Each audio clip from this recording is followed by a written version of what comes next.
Dear students, आज हम लोग क्लास 9th के बायोलॉजी विषय के अगले टॉपिक के बारे में अध्ययन करेंगे। अगली टॉपिक जो है वो है वर्ग स्तनधारी है, क्लास मैमेलिया है। इससे पहले हम लोग क्लास एवीज पक्षी और उससे पहले हम लोग क्लास रेप्टिलिया सरीसृप और उभयचर इन सब के बारे में अध्ययन कर चुके हैं। अगली जो टॉपिक है क्लास मैमेलिया है, इसके बारे में हम लोग अध्ययन करेंगे। देखिए, क्लास मैमेलिया यानी स्तनधारी है, इसका नाम स्तनधारी क्यों पड़ा, इसके बारे में हम लोग जानेंगे। देखिए, वर्ग स्तनधारी जो है इसका जब संधि विच्छेद करेंगे तो स्तन प्लस धारी होगा, अर्थात जो स्तनों को धारण किए हुए हैं, ठीक है, उन्हें हम क्या कहेंगे, स्तनधारी। अर्थात कहने का मतलब है कि स्तनधारी के अंतर्गत आने वाले जितने भी सदस्य होते हैं उन सब में स्तन पाए जाते हैं, जिनमें फीमेल जो होती है मादाओं में पूर्ण विकसित स्तन होते हैं और इन्हीं स्तनों के द्वारा अपने शिशुओं को दूध पिलाते हैं, जबकि जो मेल होते हैं, नर जो होते हैं, उनमें भी स्तन पाए जाते हैं लेकिन वेल डेवलप्ड नहीं होते हैं, अविकसित स्तन पाए जाते हैं, जबकि फीमेल में विकसित स्तन पाए जाते हैं जिससे अपने शिशुओं को दूध पिलाते हैं। इसीलिए इस वर्ग का नाम स्तनधारी पड़ गया, ठीक है। यह सबसे मेन इसका लक्षण है, ठीक। अन्य भी इनके लक्षण प्रमुख जानेंगे। देखिए, पहला इनके लक्षण यही है कि स्तनधारी के जितने भी सदस्य होते हैं उन सब में स्तन ग्रंथियां पाई जाती हैं। बस केवल अंतर यह है कि फीमेल में पूर्ण विकसित स्तन पाए जाते हैं जबकि मेल में पूर्ण विकसित स्तन नहीं होते हैं। दूसरा लक्षण देखेंगे, इनके त्वचा पर बाल पाया जाना। इनके जितने भी सदस्य होते हैं स्तनधारी के, सभी स्तनधारी के त्वचा पर बाल पाए जाते हैं अथवा रोम भी पाए जा सकते हैं, ठीक है। जैसे मानव में भी देख सकते हैं, मानव के शरीर पर भी भाई इनके त्वचा पर बाल होते हैं, ठीक है। गाय, भैंस, बकरी, इन सब पर बाल पाए जाते हैं, ठीक है। चमगादड़ जो है वो पक्षी नहीं है बल्कि यह स्तनधारी का सदस्य है, ठीक है। इनके भी त्वचा पर बाल पाए जाते हैं, ठीक है। तीसरा लक्षण देखेंगे, त्वचा पर विभिन्न प्रकार की ग्रंथियां। जो त्वचा होती है, त्वचा में विभिन्न प्रकार की ग्रंथियां पाई जाती हैं, जैसे श्वेत ग्रंथियां हैं, स्वीट ग्लैंड कहते हैं, जिससे पसीने का स्रावण होता है। इसके अलावा तैलिक ग्रंथियां होती हैं जिससे ऑयल, तेल का सेक्रेशन होता है, जिसके कारण त्वचा जो होता है सॉफ्ट होता है, मुलायम होता है। तो ये ग्रंथियां पाई जाती हैं त्वचा में। स्तनधारी के जितने भी सदस्य होते हैं सभी सदस्यों के त्वचा में ग्रंथियां कुछ पाई जाती हैं, जैसे तेल ग्रंथियां, इसके अलावा श्वेत ग्रंथियां, ये सब पाई जाती हैं। ये भी विशिष्ट लक्षण है। चौथा लक्षण देखेंगे, कपाल गुहा अधिक बड़ी होना। स्तनधारी के जितने भी सदस्य होते हैं सब में कपाल गुहा जो होता है, जिसे हम ये खोपड़ी कहते हैं, यह बहुत ही बड़ी होती है। अन्य वर्ग के तुलना में, अन्य वर्ग के सदस्यों की तुलना में कपाल गुहा जो होता है बड़ी होती है। इसीलिए अन्य वर्ग के तुलना में सदस्यों के इनमें सोचने समझने की क्षमता अधिक पाई जाती है, जिनमें मानव में सबसे ज़्यादा सोचने और विचार करने की क्षमता पाई जाती है। तो कपाल गुहा बड़ी होती है, ये भी देखेंगे।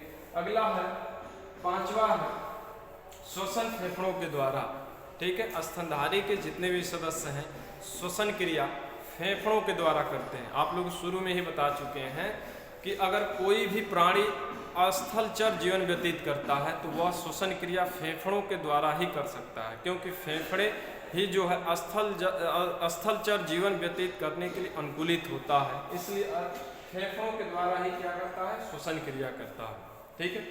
अगला लक्षण देखेंगे, छठवां है कि स्तनधारी के जितने भी सदस्य होते हैं सभी के सभी क्या होते हैं, समतापी होते हैं। समतापी के बारे में आप लोगों को बता चुके हैं, एवीज क्लास में बताए हैं। समतापी किसे कहते हैं, तो ऐसे प्राणी या जंतु जो अपने बॉडी टेम्परेचर को सदैव ही नियत बनाए रहता है। वातावरण का टेम्परेचर कैसा भी हो, कम हो या अधिक हो, ठीक है, लेकिन इनके जितने भी सदस्य होते हैं इन सबके बॉडी टेम्परेचर सदैव ही नियत होता है, कांस्टेंट होता है, कभी बदलता नहीं है। जैसे एग्जाम्पल में देख सकते हैं, मानव का जो बॉडी टेम्परेचर है सदैव ही 37 डिग्री सेंटीग्रेड होता है, ठीक है।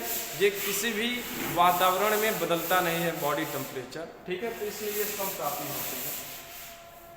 स्तनधारी के जो सदस्य होते हैं इनके आरबीसी, रेड ब्लड कार्पल्स या रेड ब्लड सेल्स कहते हैं, इनमें केंद्रक नहीं पाया जाता है, अनुपस्थित होता है। ये भी एक विशिष्ट लक्षण है जो कि स्तनधारियों में पाई जाती है, ठीक है।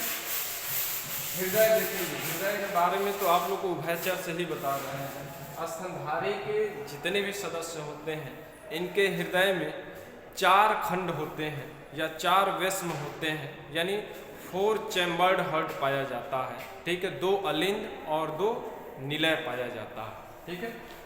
9वां लक्षण देखेंगे, इनमें दांत जो होता है गर्भदंती होता है, विषम दंती होता है, द्विबार दंती होता है, ठीक है। गर्भदंती का मतलब इनमें दांत जो होता है वो हड्डियों से जुड़ा होता है, ठीक है। इसके साथ साथ विषम दंती का मतलब होता है इनके दांत जो है कई प्रकार के होते हैं। जैसे मानव में जो दांत होते हैं 4 प्रकार के पाए जाते हैं, इन चारों का अपना अलग अलग फंक्शन होता है, कार्य होता है, ठीक है। तो विषम दंती होते हैं, समान प्रकार का दांत नहीं पाया जाता है, भिन्न भिन्न प्रकार के दांत होते हैं, ठीक है। द्विबार दंती, द्विबार दंती मतलब इनके जीवन काल में 2 बार दांत आता है। मानव में भी देख सकते हैं कि दांत एक दुग्धा का दांत कहलाता है, जो कि लगभग किशोरावस्था से पहले के दांत होता है। उसके टूटने के बाद पुनः एक अस्थायी दांत निकलते हैं। अगर अस्थायी दांत फिर से टूट जाए तो दोबारा दांत नहीं निकलती है। तो जीवन काल में 2 बार दांत निकलता है, इसलिए ये द्विबार दंती होते हैं, ठीक है। अगला है कर्ण पल्लव की उपस्थिति। स्तनधारी के जितने भी सदस्य, अधिकांश सदस्य, सभी में नहीं कहेंगे लेकिन अधिकांश सदस्य जो होते हैं उनमें कर्ण पल्लव पाए जाते हैं। ये कर्ण पल्लव है, ठीक है, जो कि कर्ण पल्लव इन अधिकांश सदस्यों में उपस्थित होता है, ठीक है। अगला देखेंगे गर्दन में 7 ग्रीवा कशेरुकाएं। ये गर्दन जो होती है, गर्दन में 7 ग्रीवा कशेरुकाएं पाई जाती हैं। स्तनधारी के सभी सदस्यों में ऐसा होता है, सभी सदस्यों में ये लक्षण पाई जाती है, ठीक है। अगला है कि स्तनधारी के जो सदस्य होते हैं एक लिंगी होते हैं। एक लिंगी का मतलब मेल और फीमेल रिप्रोडक्टिव ऑर्गन्स जो होता है अलग अलग बॉडी में पाई जाती है, ठीक है। ये तो बता चुके हैं आप लोगों को पहले भी। तो ये एक लिंगी होते हैं और जरायुज होते हैं, अर्थात कहने का मतलब है कि यह बच्चे को जन्म देते हैं, अंडे नहीं देते हैं बल्कि क्या करते हैं, बच्चे को जन्म देते हैं। इसलिए ये क्या होते हैं, जरायुज होते हैं, या इसी को हम कहते हैं विविपैरस। वे प्राणी जो बच्चे को जन्म देते हैं, ठीक है, उन्हें हम जरायुज प्राणी कहते हैं या विविपैरस एनिमल्स कहते हैं। तो ये याद रखेंगे कि ये जरायुज होते हैं, ठीक है। इनमें निषेचन क्रिया कैसी होती है, तो निषेचन क्रिया जो होती है आंतरिक होती है, यानी मादा के गर्भाशय में, ठीक है, निषेचन क्रिया होती है। मैथुन क्रिया जब ये करते हैं मेल और फीमेल, तो मेल से निकले हुए शुक्राणु मादा के गर्भाशय तक पहुंच जाता है और वहां पर उपस्थित अंडाणु के साथ निषेचन क्रिया करता है। क्योंकि यह मादा के शरीर के अंदर कर रहा है, इस प्रकार की निषेचन क्रिया को हम आंतरिक निषेचन कहते हैं। तो आंतरिक निषेचन इसमें पाई जाती है।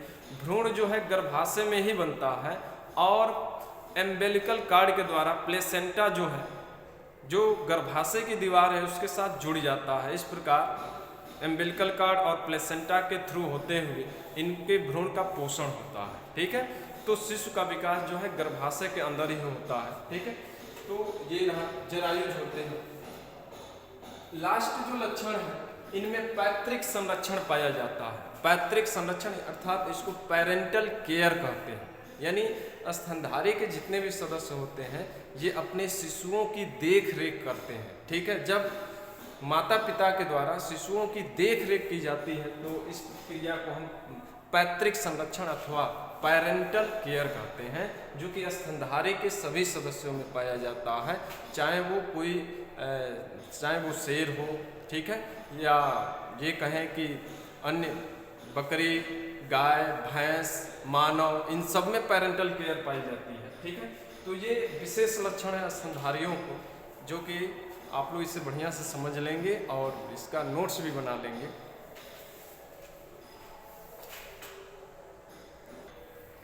इनमें उदाहरण देखेंगे, उदाहरण छूट गया था, उदाहरण देखेंगे स्तनधारी के। तो स्तनधारी के उदाहरण में देखेंगे मानव, वेल मछली है, चमगादड़, गाय, भैंस, बकरी, कंगारू, एकिडना, ये सभी के सभी स्तनधारी के जो है सदस्य हैं। तो उदाहरण याद होना चाहिए।